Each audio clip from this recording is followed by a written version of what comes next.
तर तिकडे लोणी प्रवरा शिक्षण समूहाच्या वतीनं भव्य अशी गणेश विसर्जन मिरवणूक काढण्यात आली होती।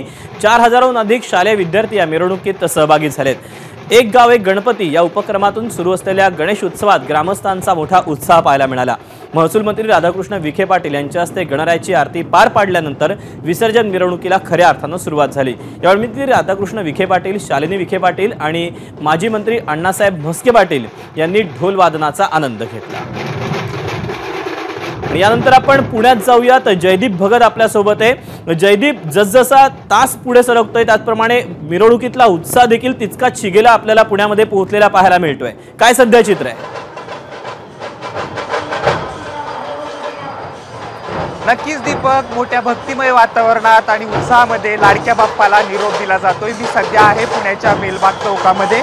सकाळी 10:30 वाजता मिरवणुकीला सुरुवात झालेली आहे आणि आता चौथा जो मानाचा गणपती आहे तुळशीबाग गणपती हा पुढच्या काही वेळामध्ये बेलबाग चौकामध्ये येईल। ढोल ताशाच्या वादनामध्ये असेल, धास पथकाच्या वादनामध्ये असेल, बाप्पाला निरोप दिला जातोय। खरं तर मिरवणूक लांबू नये किंवा जास्त वेळ चालू नये यासाठी पोलीस प्रशासन देखील मोठं सतर्क झालेलं आहे।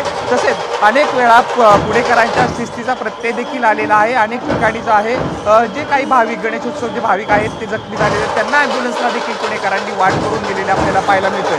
मी सध्या बेलबाग चौकामध्ये या ठिकाणी बघू शकतो मलखांबाचं प्रात्यक्षिक देखील काही मुलं करताना आपल्याला पाहायला मिळत आहे। ते मोठ्या भक्तिमय वातावरणामध्ये तसेच जल्लोषामध्ये जे आहे ते लाडक्या बाप्पाला निरोप दिला जातोय।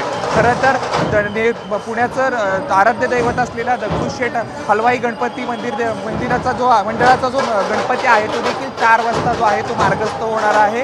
5 मानाचे गणपती मार्गस्थ बेलबाग चौकातून पुढे गेल्यानंतर दगडूशेठ हलवाई गणपती जो आहे तो विसर्जनासाठी निघेल। परंतु आता जर बघितलं तर आपण मोठ्या संख्येने नक्कीच त्यामुळे मोठ्या संख्येने पुणेकर सध्या आलेले आपल्याला पाहायला मिळत आहेत। जयदीप, धन्यवाद, तुझ्याकडनं मिरवणुकीचा उत्साह जाणून घेत राहू। यानंतर आपण ठाण्याला जाणार आहोत। मुख्यमंत्री एकनाथ शिंदे टेंभी नाक्यावर पोहोचलेले आहेत।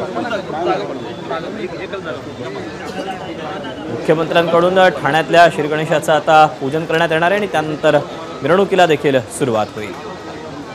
पारंपरिक वाद्यांच्या गजरामध्ये सध्या सर्वत्र मिरवणुका निघालेल्या आहेत। अनेक ठिकाणी मल्लखांब असेल, त्यासोबतच लेझिम पथक, झांज पथक, त्यासोबतच ध्वज पथक अशा विविध पथकांकडून सादरीकरण केले जाते। तर दुसरीकडे अनेक शहरांमध्ये, अनेक गावांमध्ये राजकीय नेते मंडळी देखील या गणरायाच्या आराधनेमध्ये सध्या दंग झाले।